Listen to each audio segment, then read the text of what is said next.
오전 7시에 7가지 소식을 전해드리는 뉴스탑 7, 지금 바로 시작합니다.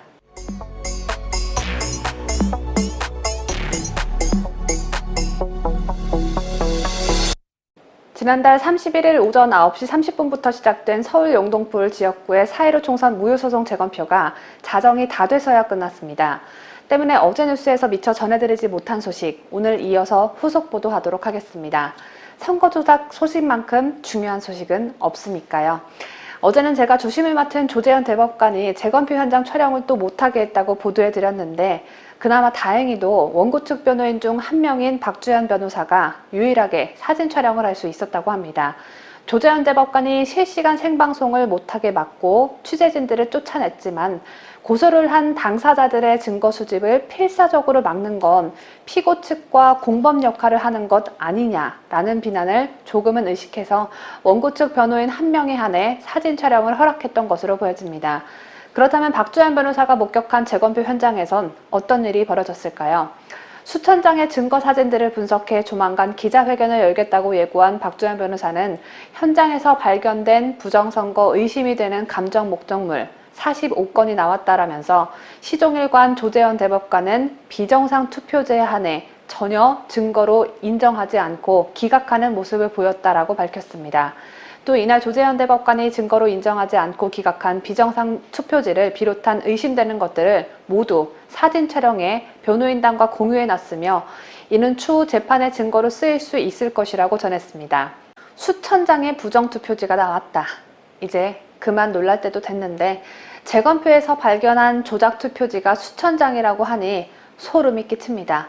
소름 끼치는 이유 중에 하나는 부정투표지가 발견된 것뿐만 아니라 대법관들이 부정선거 가담자로 전락을 했다는 점입니다. 누가 봐도 가짜 투표지인데 판사가 이건 우리 국민들이 투표한 진짜 투표지가 맞아요 라며 정상 투표지로 분류를 했으니 이 얼마나 기가 찬 일이겠습니까?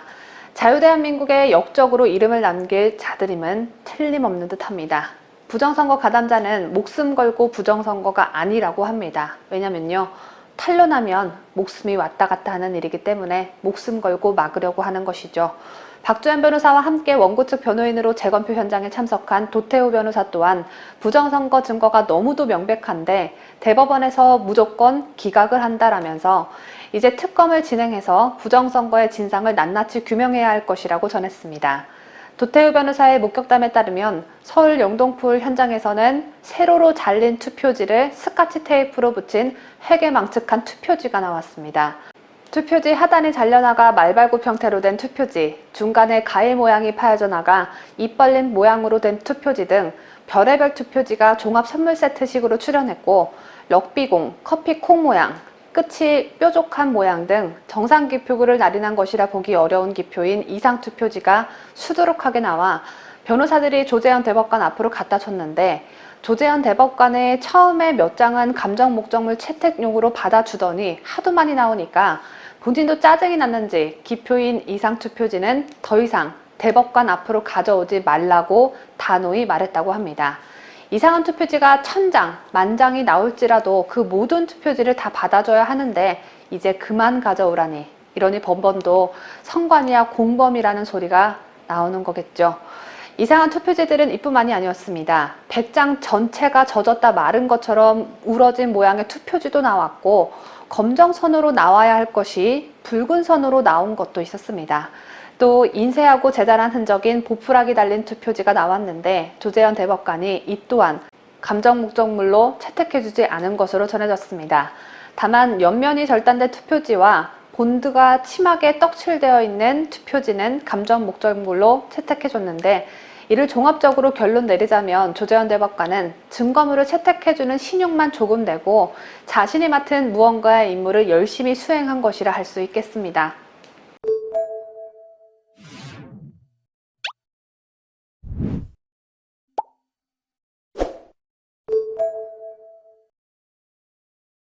택배 대리점을 운영해온 40대 대리점 사장 이모 씨가 극단적 선택을 한 것으로 알려진 가운데 이 씨가 남긴 편지에 민노총 산하 전국 택배노조에 대한 원망이 담겨 있어 파장이 일고 있습니다.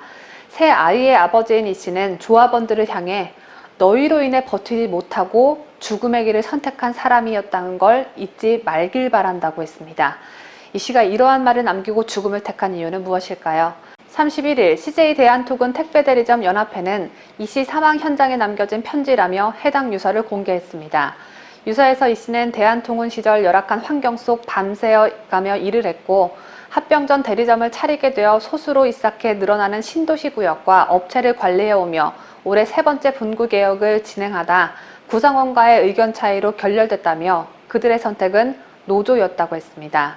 그러면서 노조에 가입하면 소장을 무너뜨리고 대리점을 흡수해 파멸시킬 수 있다는 뜬소문, 헛소문이 점점 압박해 왔다며 처음 경험해본 노조원들의 불법 태업과 쟁의권도 없는 그들의 쟁의 활동보다 더한 업무방해, 파업이 종료되었어도 더 강도 높은 노조 활동을 하겠다는 통보에 비노조원들과 버티는 하루하루는 지옥과 같았다고 적었습니다.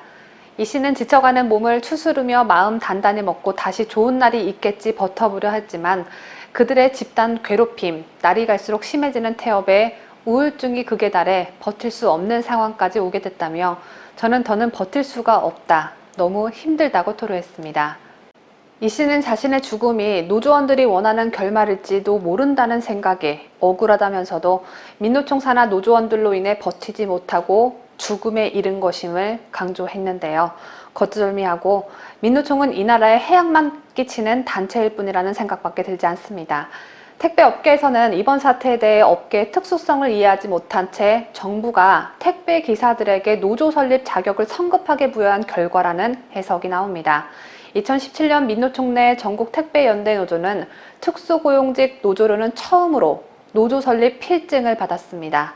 그동안 택배기사 노조는 법의 노조로 분류되어 파업 등을 할 수 없었지만 노조 설립 필증을 발급받으면서 노조법에 따라 단체 협약 체결이나 단체 행동이 가능해졌습니다.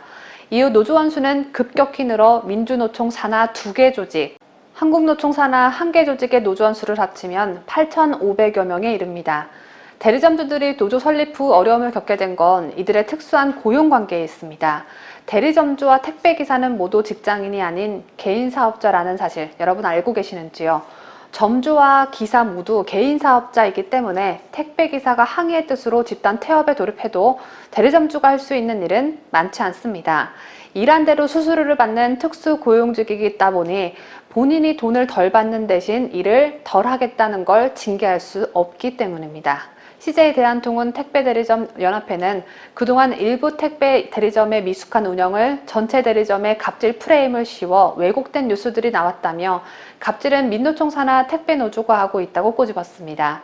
그러면서 무소불위의 힘을 가진 민노총 택배노조와 원청의 눈치를 볼 수밖에 없는 개별 택배 대리점은 최하위 계층의 또 다른 의림을 알아야 한다며 어떠한 위로도 유족의 아픔을 달랠 수는 없겠지만 고인과 유가족의 뜻에 따라 해당 조합원의 만행을 밝히고 처벌이 내려지도록 변호사 선임 등 적극 돕겠다고 밝혔습니다.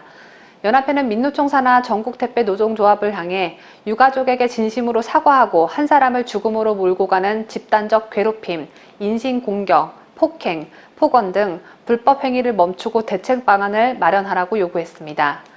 이런 가운데 경찰이 불법 시위를 주도한 혐의를 받는 양경수 민노총 위원장의 구속영장 발부를 19일째 방관하고 있어 논란입니다. 구속영장이 발부되면 피의자는 수감된 상태로 조사받아야 하는 게 대한민국 법인데 그 법이 민노총 대빵에게는 적용되지 않고 있습니다. 경찰 소환 조사에 3차례 불응했던 양경수 민노총 위원장은 지난 13일 구속영장이 발부된 후 여전히 서울 정동 경향신문 사옥 내 민노총 사무실에 있습니다. 심지어 그곳에서 다음 달 110만 명 전 조합원이 참여하는 대규모 총파업을 계획하고 있다고 합니다. 더 기가 막힌 건 가끔씩 기자 간담회도 하고 민노총 임시대의원 대회를 열어 의사봉을 두드리고 있는데 경찰은 아직도 양경수 위원장을 단 한 번도 만나지 못했다고 합니다. 딱 한 번 만나러 가기는 했다고 합니다. 양경수 위원장이 기자 간담회를 연 지난 18일 경찰은 경향신문 사옥 앞까지 갔다가 20분 만에 허탕을 치고 돌아왔습니다. 그러곤 현재까지 감감무소식입니다. 정광훈 목사를 구속시킨다며 수십 명의 경찰 인력을 데려가 끌고 나온 것과는 흑과백 수준으로 참 대조적이죠. 다만 영장 집행을 하긴 할 거라는 게 경찰 수뇌부들의 입장입니다. 최관호 서울경찰청장은 30일 기자간담회에서 법원이 발부한 영장이 있고 모든 국민은 거기에 응해야 하는데 양 위원장이 응하지 않아 유감스럽다며 적절한 시기에 적절한 방법으로 엄정하게 조치하겠다고 했습니다. 그런데 이 말이 행동으로 옮겨지는 데는 시간이 좀 많이 걸리네요. 무슨 경찰이 이렇게 느려 터지나 모르겠습니다.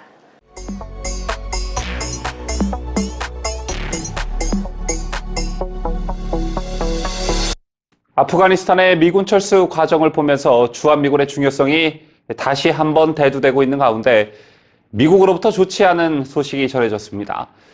미국 의회는 도널드 트럼프 전 대통령이 방위비 분담금 협상 등을 명분으로 주한미군 철수 이야기를 꺼내자 2019년 국방수권법부터 주한미군 감축 제한 조항을 삽입했었습니다. 이게 뭐냐면요. 쉽게 말하자면 정부가 주한미군을 감축하려면 의회의 설득을 받아야지만 설득해서 승인을 얻어야 한다. 이런 내용인데요. 2019년과 2020년 감축 제한 한도는 22,000명, 2021년 감축 제한 한도는 28,500명이었는데 이 같은 주한미군 감축 제한 조항에 반발한 트럼프 전 대통령은 2021년 국방수권법의 거부권을 행사하기도 했습니다. 그런데 미국 하원이 3년 동안 국방수권법에 포함됐던 주한미군 감축 제한 조항을 삭제했다는 소식이 있었습니다. 저희도 당시 전해드린 바 있지만 미국 하원 의원 6명은 지난 6월 25일 주한미군 감축 제한 법안을 발의했었는데요. 그런데 어찌된 일인지 이 법안이 발의되고 난 뒤에 미국 하원이 3년 만에 주한미군 감축 제한 조항을 삭제한 것입니다. 미국의 소리방송은 민주당 애덤 스미스 하원 군사위원장이 30일 7,440억 달러, 우리 돈 약 863조 6,350억 원 규모의 2022년 국방수권법안을 공개했다고 전했습니다. 방송은 이날 공개된 스미스 위원장 명의의 법안에는 전년도까지 3년 연속 포함됐던 주한미군 감축 제한 조항이 포함되지 않았다고 전했는데요.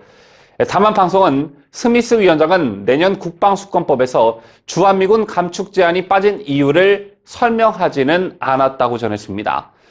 이를 두고 안보 전문가들은 국방수권법에서 주한미군 감축 제한 조항이 빠졌다는 것은 주목할 부분이라면서도 국내 일각의 우려와 달리 이것이 주한미군 철수로는 이어지지 않을 것이라고 전망했습니다. 어떤 이유에서인지 여러분 잘 아시는 신범철 경제사회연구원 외교안보센터장과 국제안보 전문가 이충근 박사의 지면 인터뷰 내용을 저희가 음성 대역으로 구성해봤습니다. 정확한 문구를 직접 보지 못해 판단이 쉽지는 않지만 내년도 국방수권법에서 해당 조항이 빠졌다고 한다면 이는 미국 의회가 바이든 정부의 군사력 사용 권한을 더욱 넓게 주려는 의미로 보입니다. 이것이 주한미군의 전략적 유연성 확대로 이어질 가능성은 있습니다. 그렇게 되면 주한미군 병력 가운데 일부를 미국의 인도 태평양 전략 차원에서 동남아시아로 보내는 일도 생길 수 있습니다. 다만 국내 일각의 우려처럼 주한미군 철수로는 이어지지 않을 것입니다. 미국 하원 군사위원장이 주한미군 감축 제한 조항을 왜 뺐는지 이유를 설명하지 않아 정확한 판단은 쉽지 않습니다. 하지만 합리적으로 분석한다면 미국 의회가 앞으로는 주한미군을 정치적 이슈거리로 삼지 않겠다는 의지를 보여주려는 것으로 보여집니다. 미국의 인도태평양 전략에서 보면 중국이 해체되거나 크게 약해지지 않는 이상 주한미군 철수는 없을 것입니다. 미국의 소리방송도 안보 전문가들의 지적처럼 2022년 국방수권법은 중국과 북한의 위협에 대응하는 것을 강조했다고 설명했는데요. 국방수권법은 상원과 하원이 군사위를 거쳐 각각 처리하면 상원 합동위원회를 꾸려 조문화 작업을 진행을 하고 합동위원회에서 여야 간 최종 조율이 이루어지면 상하원이 한 번 더 법안을 표결해 통과시키는 과정을 거쳐 최종 확정됩니다. 다만 위안이 되는 것은 스미스 위원장의 초안에는 인도태평양 지역에서 중국과 북한의 위협에 맞선 동맹과 영내 병력 강화의 중요성을 강조하는 내용이 담겼고 또 북한 등의 진화하는 탄도미사일 위협에 대비해 미 본토 방어 레이더 개발과 이 레이더의 하와이 배치 관련 예산을 계속해서 지원하도록 하는 조항도 들어가 있다는 점입니다. 이 때문에 바이든 행정부가 동맹 강화와 함께 감군을 고려하지 않는다는 입장까지 밝힌 상황에서 이런 조항이 더는 필요 없다고 본 것이 아니냐, 이런 긍정적 해석도 나오고 있는데요. 앞으로 추가 소식이 있으면 신속하게 보도를 해드리도록 하겠습니다.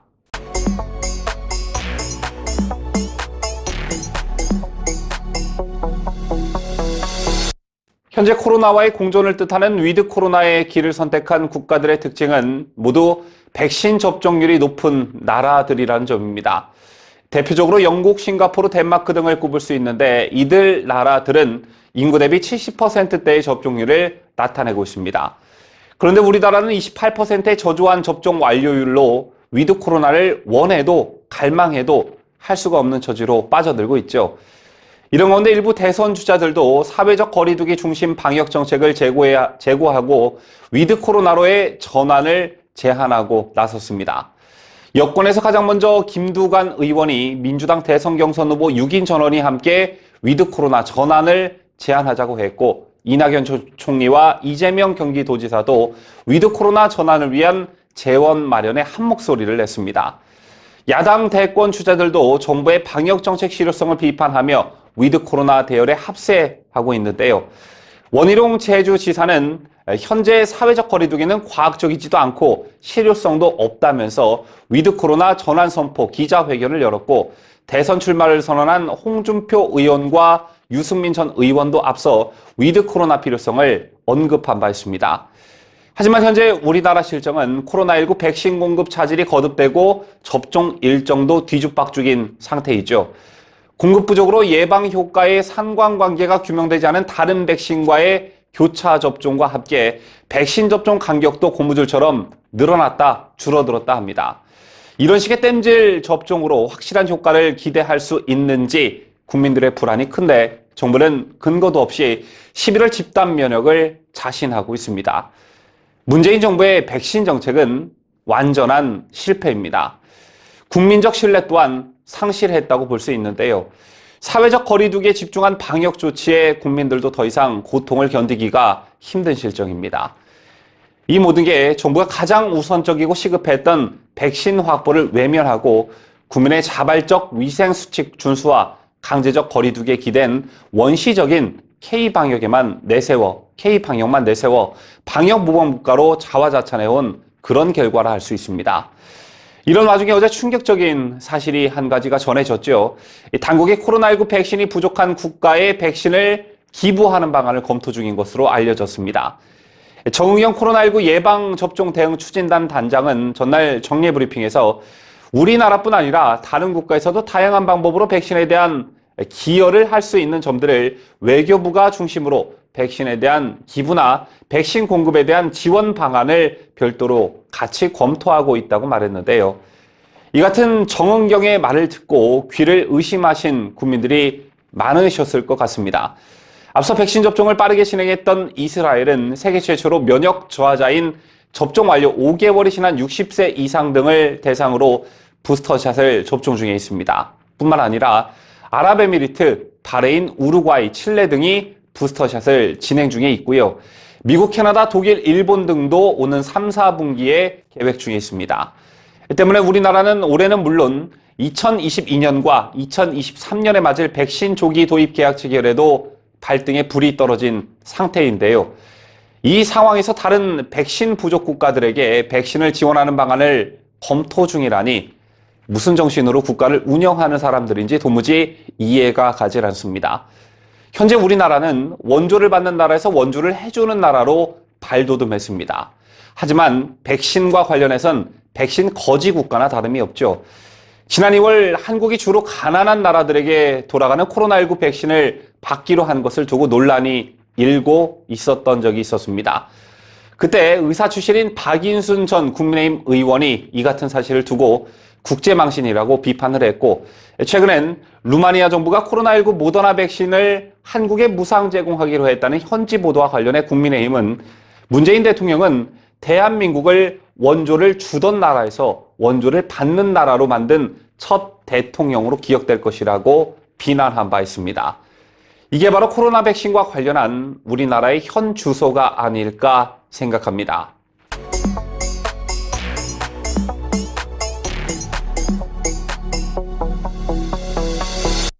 국민의힘 대선 경선 선거관리위원회가 출범한 지 오늘로써 딱 6일이 지났습니다.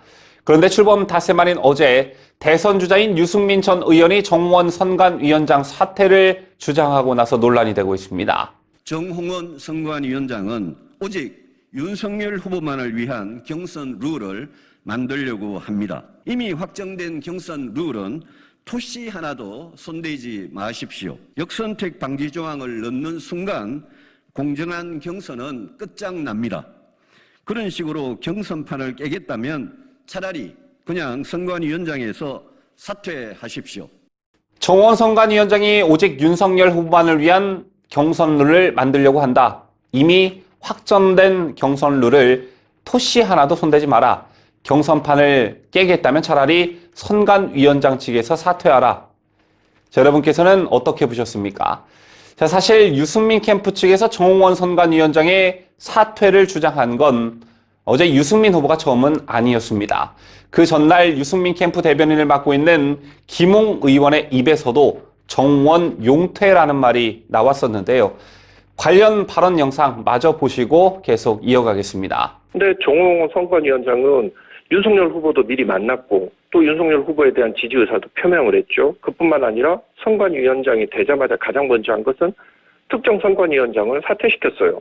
그리고 지금은 또 경준이가 그렇게 어렵사리 만들어놨던 결론을 다 뒤집겠다고 지금 엄포를 놓고 있습니다.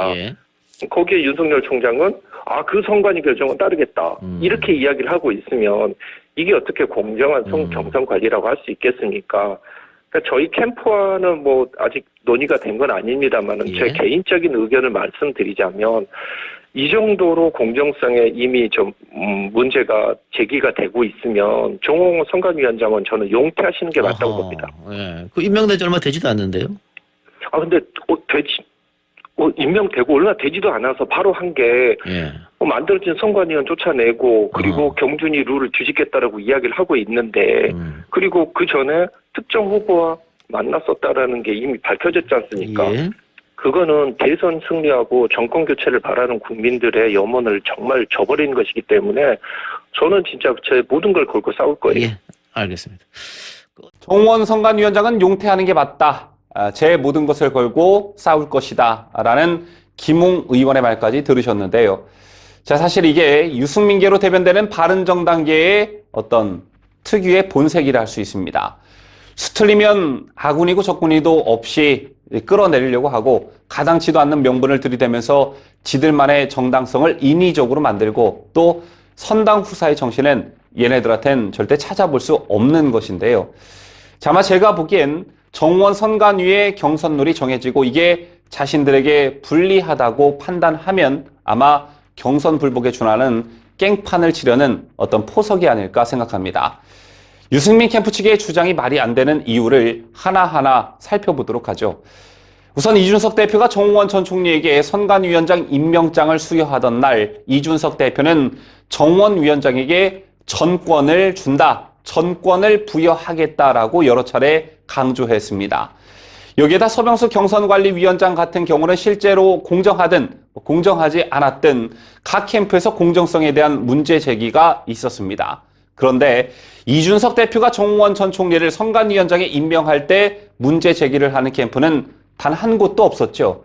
문제 제기가 없다는 건 일단 정홍원 전 총리에게 선관위원장을 임명하고 전권을 수여하는 것에 대해서 모든 캠프가 동의했다라는 뜻입니다. 그런데 선관위가 출범한 지 일주일도 되지 않은 시점에 어떤 경선룰과 관련한 윤곽도 나오지 않은 상태에서 역선택 방지 조항 삽입, 이게 유승민 후보 자신에게 불리하게 작용될 것으로 보여지니까 정원 선관위에 대한 선제적 압박을 하고 나선 것인데요.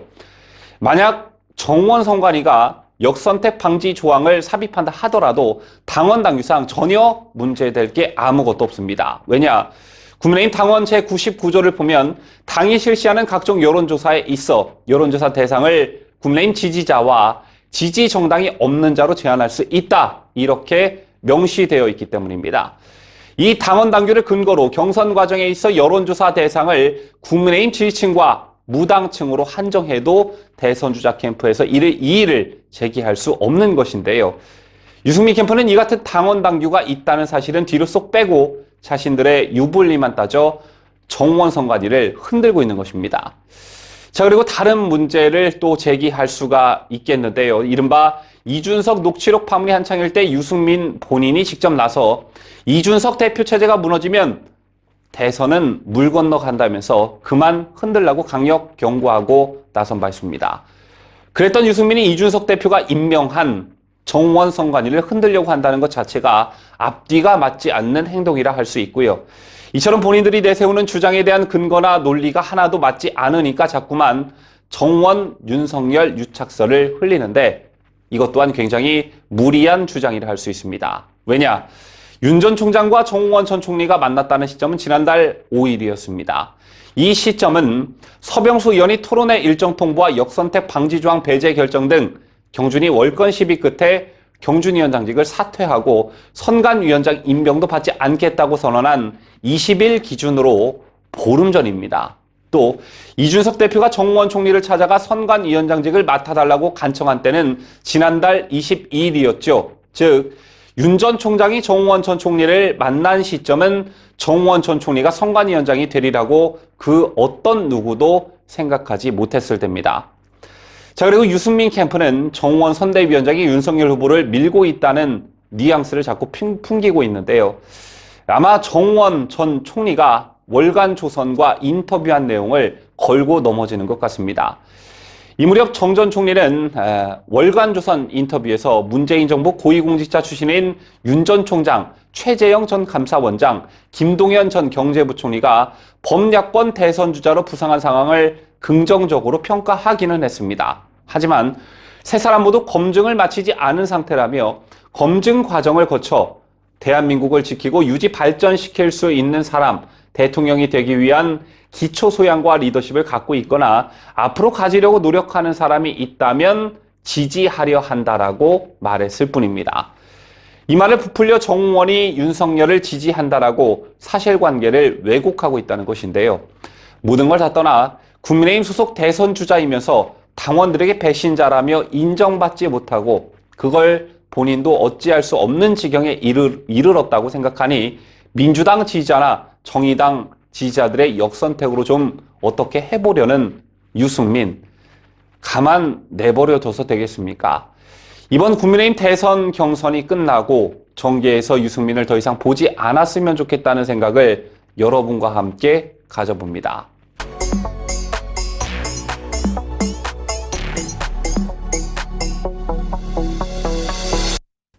앞서 전해드린 바와 같이 국민의힘 대선 경선의 역선택 방지 조항 적용 여부를 놓고 후보들 간 논쟁이 불붙고 있는 가운데 역선택 방지 조항 적용 반대에 가장 적극적인 캠프가 유승민 캠프라면 가장 적극적으로 찬성하는 캠프는 최재형 캠프입니다. 최재형 예비 후보 캠프는 역선택 허용을 주장한 유승민, 홍준표 예비 후보를 향해 더불어민주당 후보인가 라며 공세를 가했는데요. 앞서 유승민 후보가 정원 위원장이 역선택 방지 조항을 적용하겠다는 뜻을 가지고 있다고 주장한 데 따른 반박이었습니다. 최재형 후보 캠프 측은 논평을 통해 유승민, 홍준표 후보는 혹시 민주당 후보인가라며 유 후보가 이번 경선의 심판인 정원 선거관리위원장을 공격했다. 참으로 교묘한 논리 왜곡이라고 지적했습니다.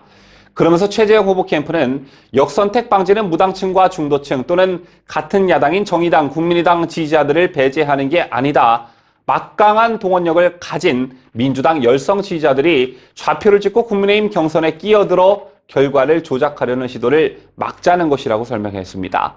이어 강성 민주당 지지자들이 유승민 후보를 찍는 게 정말로 본인을 좋아해서 그런다고 생각하나 그렇게 믿는다면 최소한의 상식도 없는 심각한 정치적 난독증이라고 비판을 가했습니다.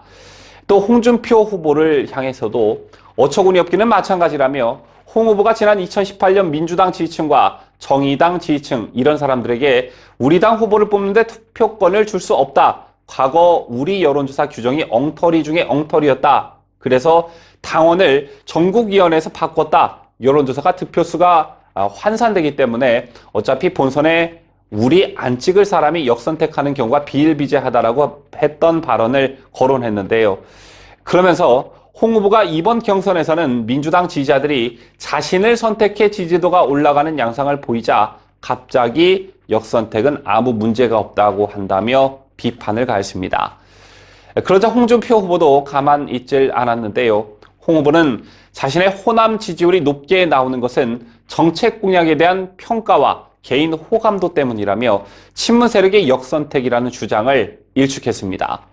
홍준표 후보는 어제 SNS에 글을 올리고 홍준표가 호남 지지율이 높게 나오는 것은 무안국제공항을 관문공항으로 만들고 그 일대에 첨단 산업을 유치하겠다는 현실적인 대안 제시를 해서 광주 전남 지역민들의 동의를 얻어가고 있기 때문이라며 광주지검 강력부 검사를 할 때 조폭 소탕은 지금도 광주의 전설로 회자되고 있기에 광주 전남 분들은 우리 당에는 거부감이 있어도 홍준표에게는 거부감이 덜한 것이라고 설명했는데요. 그러면서 홍 후보는 전북 같은 경우는 전북 부안 행안 3대에 대해서 방위 복무를 하면서 전북도민으로 살았고 전북이 처갓동네라서 전북 사위라고 지지자들이 선전하고 전북의 희망인 새만금 지역을 민간주도로 홍콩식으로 개발하겠다는 파격적인 공약에 전북이 술렁이고 있기 때문에 지지율이 올라가고 있는 것이라며 직선제 이후로 여태 단 한 번도 우리 당의 호남 득표율 10%를 넘긴 일이 없었는데 이번에는 20%까지 한번 해보겠다고 포부를 밝히기도 했습니다.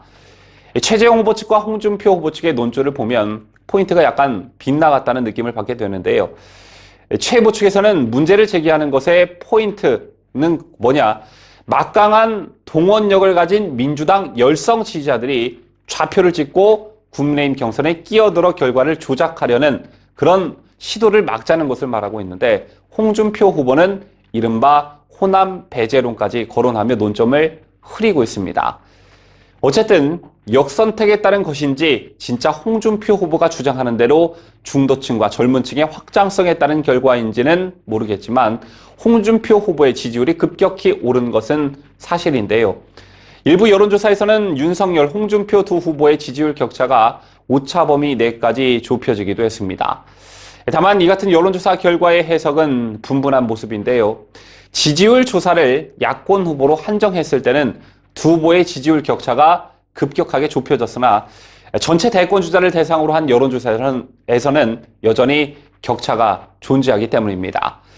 이를 두고 윤석열 전 총장의 캠프 측에서는 야권 후보 적합도 조사에서 홍준표 전 대표를 지지한 사람들이 실제 선거에서는 표를 던지지 않는다는 것을 방증한다. 이렇게 말하면서 역선택의 결과라고 주장하고 있고요. 홍준표 전 대표의 캠프 측에서는 앞서 언급해드린 바와 같이 윤 전 총장보다는 중도층과 젊은층, 호남층에서의 확장성이 높은 것을 증명하고 있다고 주장하고 있습니다. 정원당 선관위는 논의를 거쳐 다음 주 월요일 역선택 방지 조항 도입 여부를 결정하게 되는데요.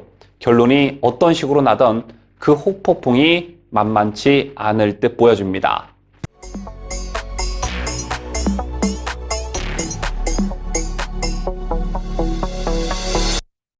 국민의힘 대선 주자인 윤석열 예비후보가 지난달 31일 충북 옥천의 유경수 여사 생가를 찾았습니다. 그 자리에서 윤석열 예비후보는 유경수 여사에 대해 좋게 평가했지만 박근혜 대통령 지지자들에게 쓴소리를 드려야 했고 4.15 부정선거를 외면하지 말라는 시민들의 외침에 인터뷰 발언을 마음껏 할 수도 없는 상황에 직면해야 했습니다.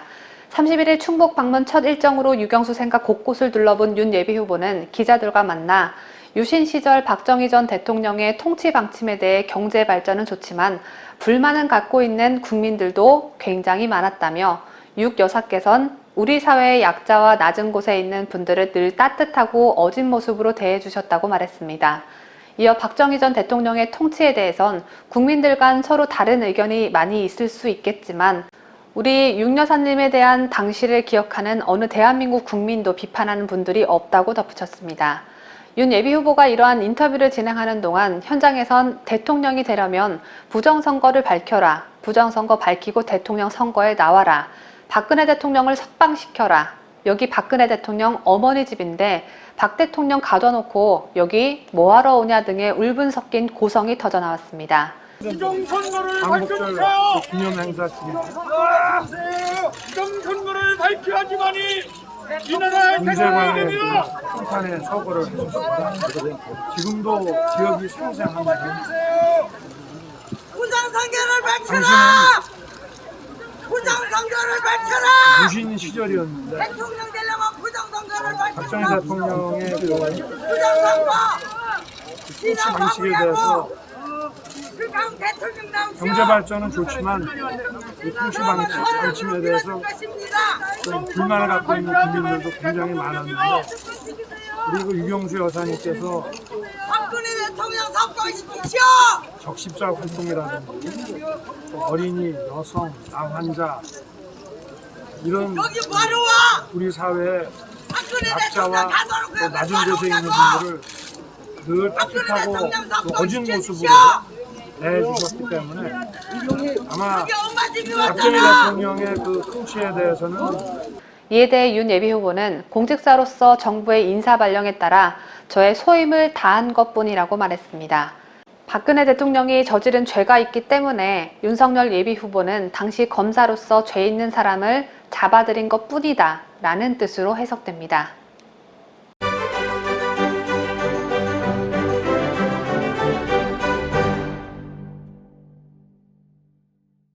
이상으로 저희가 준비한 뉴스를 모두 마치도록 하겠습니다. 지금까지 저는 자유대한민국을 수호하는 뉴스데일리 베스트 민 앵커였고요. 저는 내일도 알찬 내용으로 여러분을 찾아뵙도록 하겠습니다. 끝까지 시청해주신 여러분 대단히 감사합니다. 뉴스데일리 베스트는 구독자 여러분의 소중한 구독료를 운영합니다. 여러분의 자발적 구독료 참여를 기다립니다.